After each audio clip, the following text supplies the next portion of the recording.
Hello दोस्तों, welcome back. एक बार फिर से स्वागत है आपका हमारे इस यूट्यूब चैनल पर। आइए बात करते हैं इस वीडियो के अंदर कि कांग्रेस के साथ जो हुआ है और जो हो रहा है राजस्थान के अंदर, उसका इफ़ेक्ट, उसका असर ना सिर्फ राजस्थान तक ही महदूद रहने वाला है, बल्कि उसका असर जो है आगामी विधानसभा चुनाव बिहार के अंदर जो है उसके ऊपर बहुत ज़्यादा पड़ने वाला है। उससे कहीं ना कहीं एक थोड़ा सा जो फ़ायदा है वो एआईएमआईएम को मिलने वाला है। कैसे, आइए उसी के बारे में बातें करते हैं। 2013 के अंदर राजस्थान इलेक्शन के अंदर मात्र 21 सीटों पर जीत हासिल की थी कांग्रेस ने, और बहुत बुरी तरीके से हार हुई थी कांग्रेस की, और बीजेपी ने अपनी सरकार बनाई। उसके बाद 2018 के अंदर वहां फिर से चुनाव हुआ, और इस बार जो है कांग्रेस ने अच्छी खासी दबदबा बनाते हुए वहां पर जीत हासिल की। ये जीत जनता की जीत थी, क्योंकि वो बीजेपी से तंग आकर, परेशान आकर, उनको कोई और पार्टी नहीं मिली, जिसके बाद उन्होंने कांग्रेस को सिलेक्ट किया। लेकिन फाइनल हुआ क्या?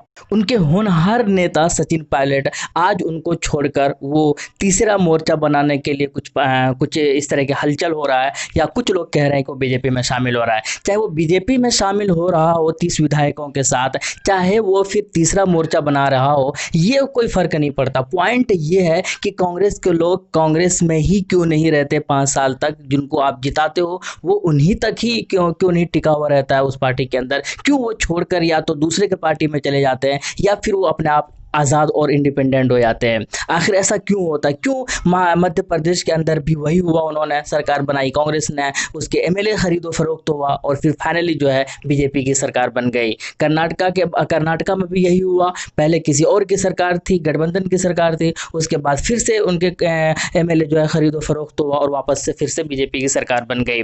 ऐसे ही गोवा के अंदर हुआ, उनके एमएलए बिक गए। ऐसे ही उत्तराखंड के अंदर हुआ, ऐसे ही बहुत जगह महाराष्ट्र के अंदर हुआ। हर जगह पर ये होता जा रहा है। आखिर इसका रीजन क्या है? इसके कारण क्या है? क्यों लोग अभी भी कांग्रेस को जो है अपना एक लीडर, या अपना एक जो उम्मीद है उसके अंदर देख रहे हैं? क्यों? आखिर ऐसा कब तक देखते रहेंगे? स्पेशली पिछले वर्ग के जो लोग हैं, मुसलमान उसमें अंदर आ जाते हैं, उसके अंदर दलित आ जाते हैं, उसके अंदर आदिवासी आ जाते हैं। आखिर ऐसे लोग क्यों आखिर उस पर कब तक भरोसा करते रहेंगे? अब बात करते हैं बिहार चुनाव के अंदर। कई पार्टियां जो है यहाँ पर शामिल हो रही है इलेक्शन के अंदर। यहाँ पर बीजेपी भी आ रही है, यहाँ पर आरजेडी भी है, यहाँ पर कांग्रेस भी है। लेकिन महागठबंधन की अगर बात करें तो एक बार फिर से जो है कांग्रेस के ऊपर मुसलमान और दलित जो है एक बार फिर से जो है उनको वोट लेने की जो पक्ष में होंगे, उनको भरोसा दिलाएंगे, उनको कन्वेंस करेंगे। लेकिन बात सवाल ये आता है, क्या लोग अभी भी उनसे सबक सीखेंगे? क्या अभी भी वहाँ के लोग ये देखेंगे कि मध्य प्रदेश के अंदर क्या हाल हुआ, ये देखेंगे कि राजस्थान के अंदर कितना बुरा हाल हुआ, ये देखेंगे कि कर्नाटका के अंदर किस तरीके से इनके एमएलए बिक जाते हैं, ये देखेंगे गुजरात के अंदर किस तरीके से इनके एमएलए बिक जाते हैं?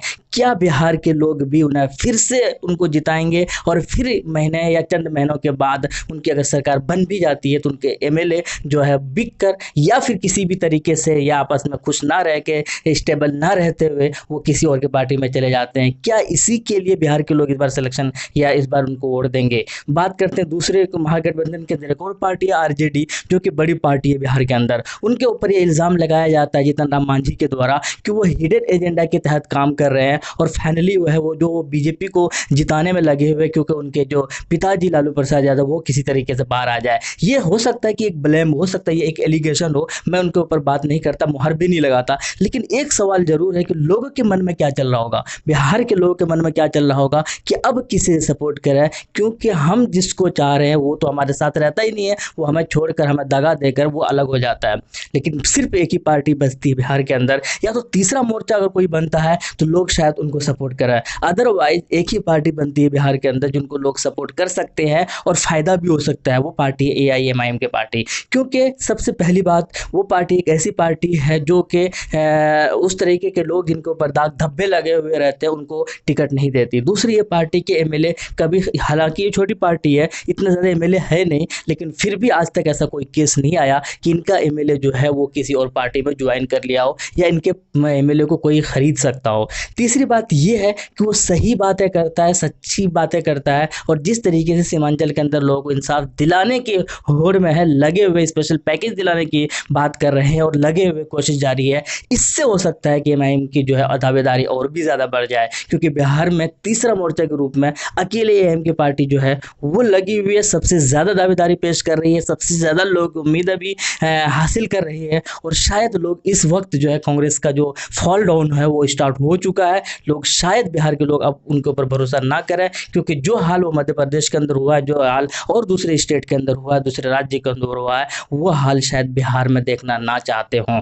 आप क्या कहते हैं कि अब तक लोग जो है कांग्रेस पर भरोसा करते रहेंगे? आप क्या कहते हैं? कमेंट सेक्शन में ज़रूर बताइएगा, क्या आपका राय है, क्या आपका कहना है। और उम्मीद यही है कि अब लोग शायद बदलाव चाहते हैं और बदलाव देखना भी पसंद कर रहे हैं। आप क्या कहते हैं? कमेंट सेक्शन में बताइएगा। मिलते हैं नेक्स्ट वीडियो में। Thank you. जय हिंद।